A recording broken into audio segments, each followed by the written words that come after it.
Hey guys, Megan McIntosh here. Welcome to this video.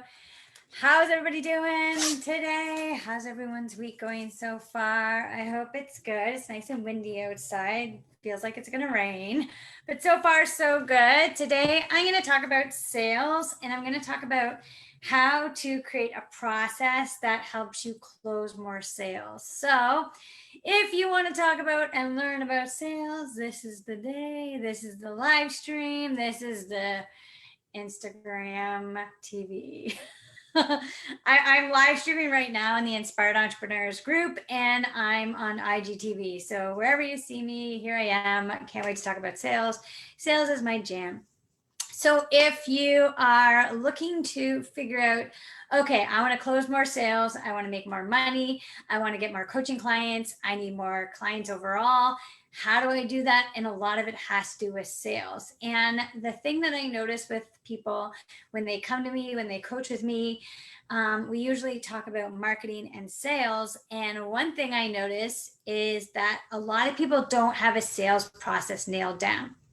And this is a common thing, not only in the coaching industry, but in any type of industry. I was a sales rep for many years, and if I didn't have a process to take my potential customer through, then it was likely that they didn't really know whereabouts in the sales process I was and when I would close that potential customer. So that's why it's so important to have a sales process. I'm going to talk about the sales process that I implement so that you can make your own and understand how it works.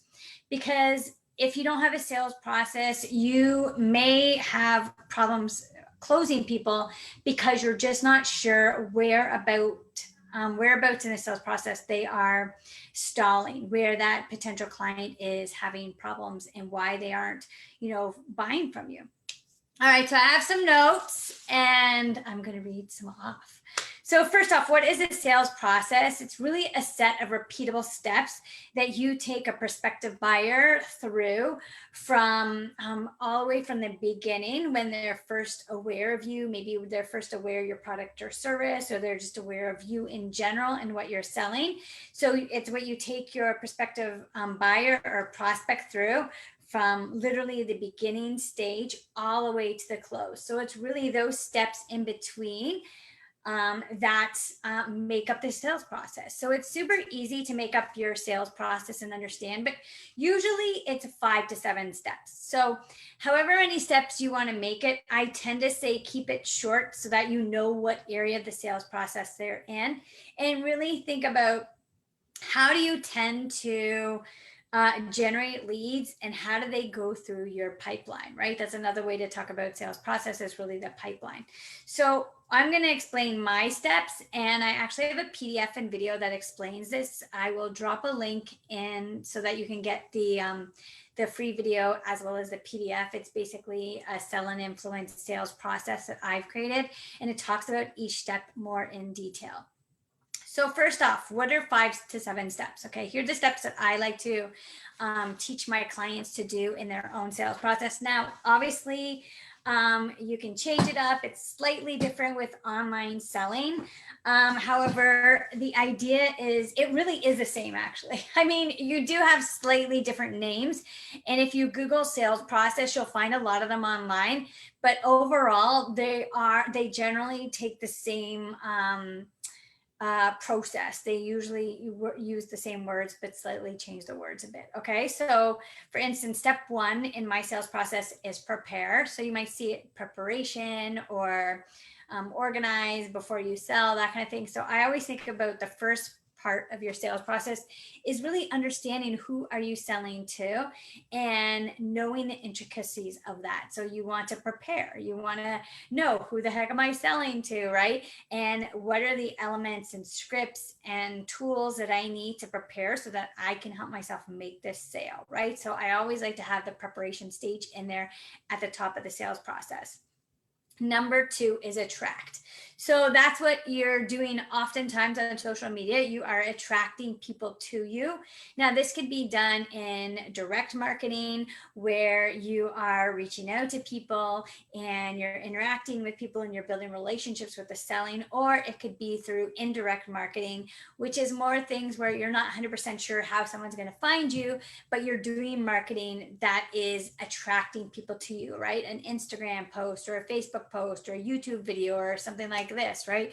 Where you're doing a video that is putting yourself out there, getting yourself out there on camera, or talking about something that your potential client or customer might be interested in. So you're attracting to them with your marketing, right?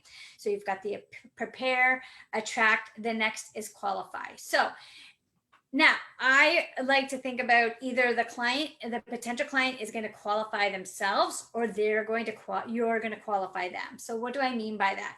So in the old days of selling, a lot of people would cold call to make sales, or they would meet people in person. And the way that they would qualify someone is to ask them questions and find out about the person and look at their website and really discover, is this person someone that is qualified for me to then call them to pitch them whatever I'm selling, right? But nowadays, a lot of clients actually are going to be qualifying themselves to work with you. So what that means is they're going to be looking at your content, they're going to be feeling your energy, they're going to think, hey, is this someone that I want to work with? And so really they're doing the qualifications. So that's why it's so important that you prepare and attract with the type of content that's going to qualify them, so that they know, hey, this person might be the right fit for me. So qualify could be either way. It could be really where you are qualifying them and maybe checking out online. You might be checking out their Instagram or Facebook and say, hey, this is a person that I want to start engaging with on social media. I want to start building a relationship because I really do believe they might be someone that's going to buy from me in the future. And so I'm going to do that direct outreach and engagement and really get them to eventually come to me, right? Or they find you and they qualify themselves as wanting to learn more from you, right? Because they're like, the stuff that she's teaching or I'm learning from her is going to help me in the sales process or whatever you're teaching. And the next one is present.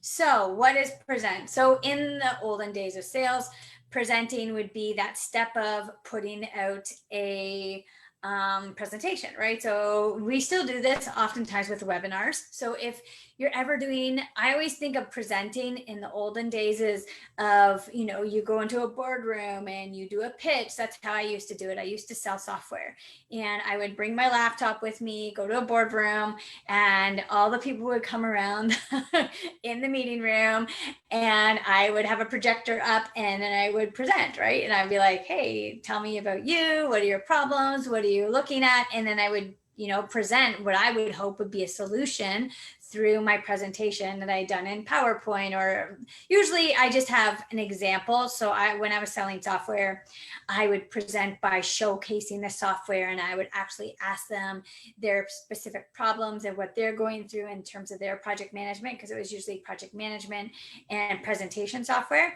And I would find out their workflow and then I would put it into my software so we could play around with it. So I was really presenting to their needs to help them solve their solution.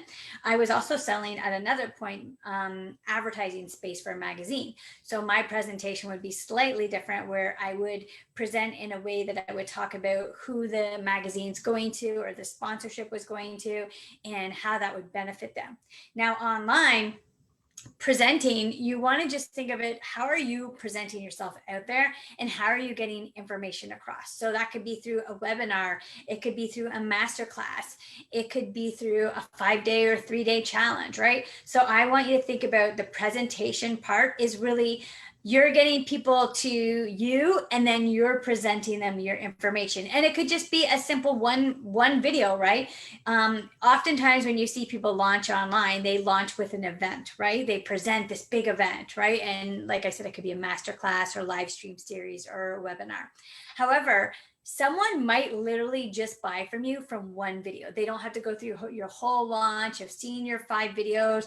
They might just see you one time on an IGTV video or on a Facebook Live, and they resonate with you. And then what they do is they binge watch you, or they check out the rest of your content, and that is your presentation. So make sure that you are always branding yourself in a way that you want to be seen, that you have that expertise out there when you are selling yourself, so that you're constantly presenting yourself, right? And that any type of content you put out there, it's like your storefront. It is like your presentation.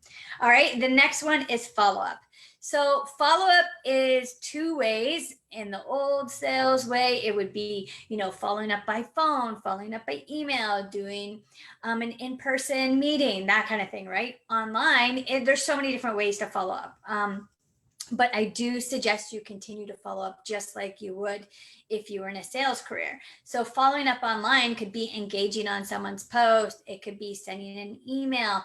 It could be putting a heart on someone's post. It really is keeping them in your orbit. But the key thing with follow up is really understanding how often you're following up and making sure that you do at least touch base, or you put that touch in for that person. So if there's someone that you really want to work with, or you're noticing that they're engaging with your content, is you want to really be aware of your follow-up with that person, right? So if they're a pretty hot lead, or you're thinking that, hey, I want to work with this person and they seem to be engaging with my content, you want to make sure that you don't drop the ball. So you want to make sure that you are engaging with them, that you are building that relationship with them, however it is, if it's through direct messaging or commenting or email or however it is, but just make sure that you are engaging. So if, say, you are noticing someone's active on your social media and you think, hey, they might buy from me, I would suggest, giving them love on their page, or sending them a message. And there's so many different ways to follow up,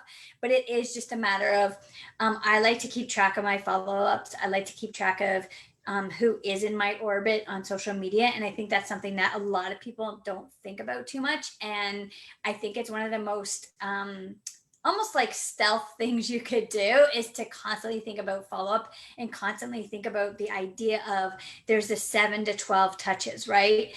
In terms of follow-up, like often someone's going to see your stuff and be following you for a long time before you buy without you even knowing. You might not even see them commenting on your content, but you might see that they open an email, or you might even see them commenting on your competitors' stuff. So you just want to make sure that you are following up in some sort of way.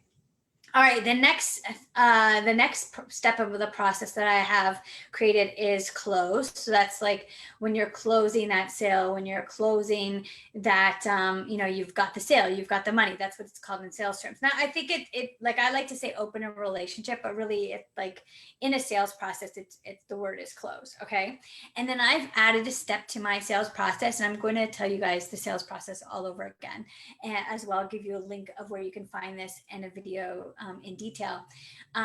The last step I add is service. So like I said, after you close a sale, that is literally not the end of the sale. That is just the beginning when you're really building that relationship. So service is all about, how are you giving customer service? How are you continuing that relationship? How are you making that, sales is service, right? The reason why someone's buying from you is because they need your help, and you're solving a problem for them, and you're servicing them. So you want to make sure that you're doing the best of your ability to do so. So let me read the steps over again in the sales process. And how many steps is it?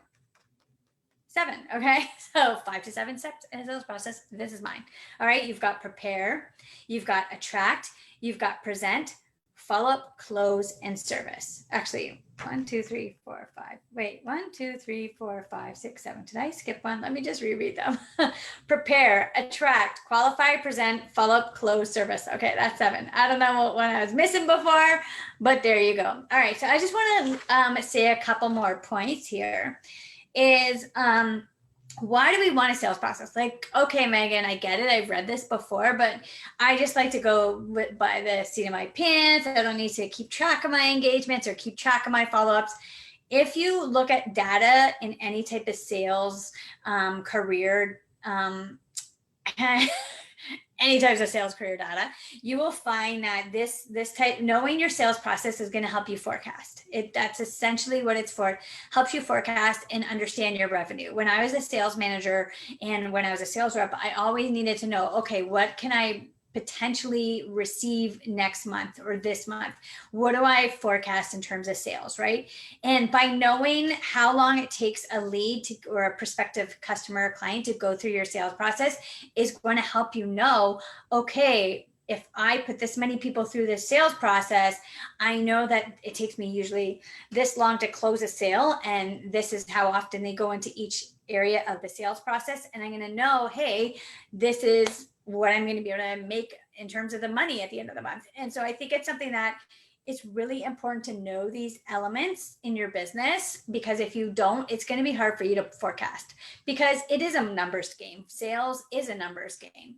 And the more people that you're reaching out to and the more people that know about you, the more audience members you have, and the more you're able to reach out to them, engage, and have them know who you are and what you're offering, the more likely that you're going to be able to sell them. And then you can put them through the sales process. And sometimes it's, it's not a sales process where you're literally like telling them that you're putting them into a sales process. It's really you just keeping an eye on, where is this lead in the sales process? Have you done a presentation? Have you sent a follow-up, right? And you keeping an eye on that person and how long they've been following you or in your orbit. Okay.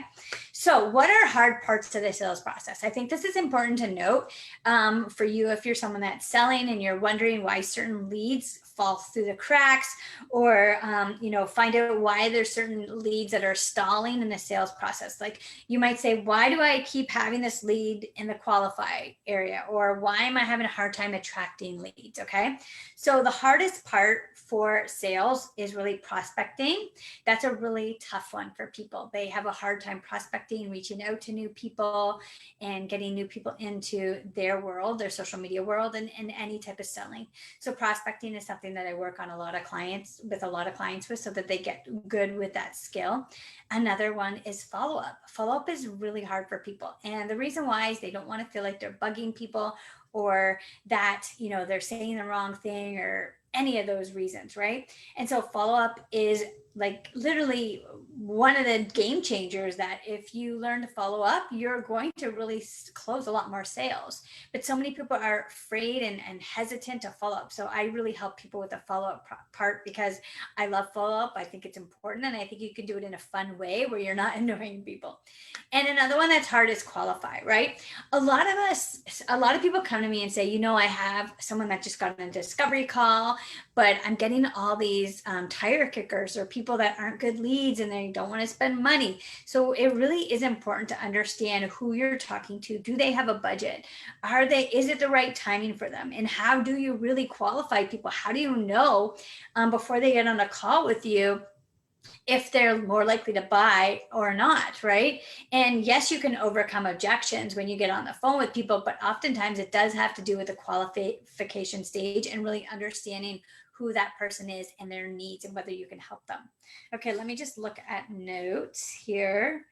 Yeah, I think that's it. I got it all here. All right, so that's it, right? So this is really the way to look at your customer journey, is to look at your sales process and understanding why it's so important to have a sales process. Once again, it helps you forecast, it helps you understand how much money you could be potentially making, and it also helps you understand why you're not closing sales, why you're not getting clients, why you're not making money. It's really okay if you had a sales process and you don't have any people in the attraction part of it, or you haven't even qualified anyone, or you don't even know who you're talking to or who's in your sales funnel. Of course you're not making sales. If you have nobody in the funnel, you're probably not getting them any closer to buying. So this is something that I work with on my clients. If you're interested in learning how to sell, if you're interested in marketing specifically on social media and getting coaching clients or any clients, if you're a service-based professional, definitely reach out to me. And I will also put the link below regarding the specific sales process. And I have a really detailed PDF diagram that talks all about this along with the video. So thank you so much for watching. I hope you're having a wonderful day, and talk to you soon. Bye.